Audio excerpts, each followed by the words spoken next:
इस चित्त का गुणों में आसक्त होना बंधन है, विषयों में आसक्त होना बंधन है, और भगवान में इस चित्त का अनुरक्त होना यही मोक्ष है। अब प्रश्न उठा कि चित्त का भगवान में अनुरक्त हो जाना मोक्ष है और गुणों में विषयों में आसक्त होना बंधन। मुक्ति ही कावा विषयाद विरक्ति ही और बद्धो ही कोयो विषयानुरागी। तो इस चित्त से भगवत चिंतन क्यों नहीं होता? चित्त का एक धर्म है कि जिसका चिंतन करता है धीरे धीरे तादात्म्य संबंध स्थापित कर लेता है, तदाकार हो जाता है चित्त।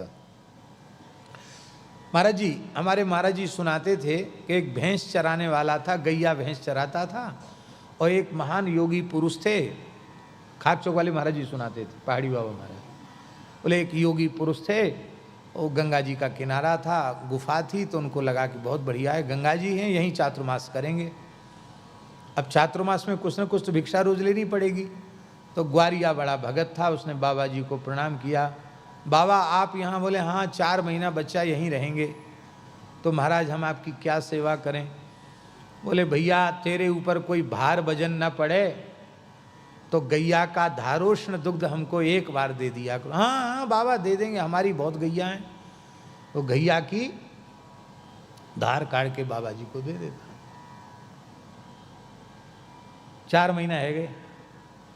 बाबा बोले बच्चा हमारा चातुर्मास से पूरा हो गया और अब हम प्रस्थान करेंगे, पर हमारे पास रुपया कौड़ी तो है नहीं जो हम तुमको दें, और आशीर्वाद तो सेवा करने वालों को अपने आप मिल जाता है। पर देखो बच्चा हम योगी पुरुष हैं, तुम अभी बालक हो, कुछ तुमको ध्यान धारणा सिखा देते हैं।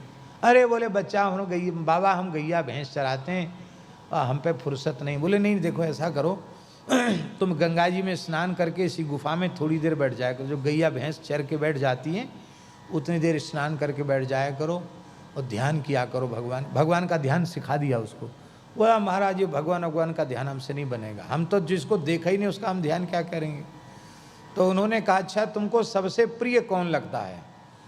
तो वो ग्वारिया बोला कि ये कल्लू भैंस हमको सबसे प्रिय लगती है, इतनी प्रिय लगती है भैंस हमको, हम थक जाते हैं इसकी पीठ पे सवारी भी कर लेते हैं, बड़ी बढ़िया भैंस है हमारी, बहुत प्रिय है हमको। बोले अच्छा तो बच्चा भैंस का ही ध्यान किया करो। ध्यान की पद्धति, आसन की पद्धति संत ने सिखा दी। वो भैंस का ध्यान करने लग गया। ध्यान करते करते उसकी ध्यान में ऐसी सिद्धि हो गई कि कालांतर में जब गुरुदेव आए तो लोगों ने कहा, वो पूछा उन्होंने गांव में को बालक कहाँ गया? बोले महाराज एक बाबा जी ने पता नहीं क्या पट्टी पढ़ा दी, अब तो बहुत लंबा समय हो गया वो गुफा से निकला ही नहीं है। गुफा का छिद्र छोटा था महाराज जी और भीतर से गुफा बड़ी थी, महात्मा उसी में रहते थे। तो महात्मा गए, उन्होंने देखा इसकी तो समाधि लग गई, समाधि लग गई उसकी।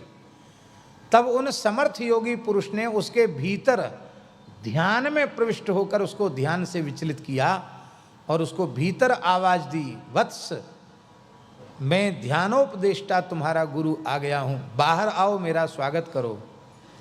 तो उसने ध्यान में ही कहा कि मैं बाहर कैसे आऊं, गुफा का द्वार छोटा है, मेरे सींग बहुत बड़े बड़े हैं, मेरे सींग इस गुफा के द्वार में अटक रहे हैं, और फिर सींग कथनचित निकल भी आवे तो हमारा पेट तो बहुत मोटा है, वो तो निकल ही नहीं सकता है।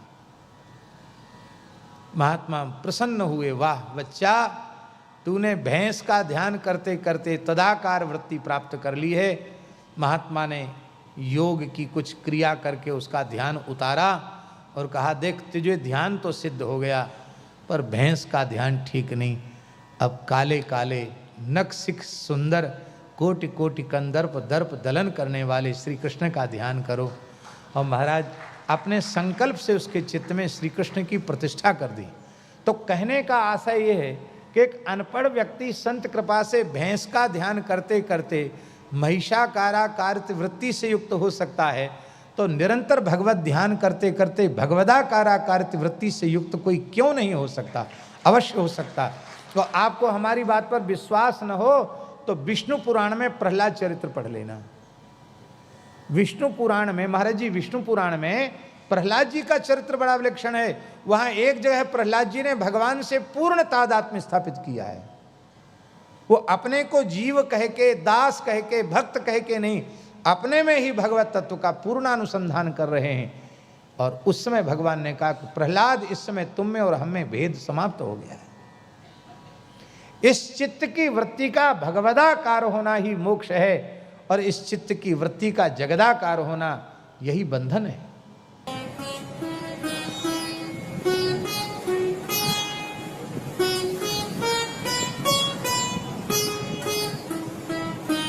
श्री सीताराम प्रतिदिन सत्संग एवं दर्शन के लिए श्री महाराज जी के ऑफिशियल चैनल को जरूर सब्सक्राइब करें।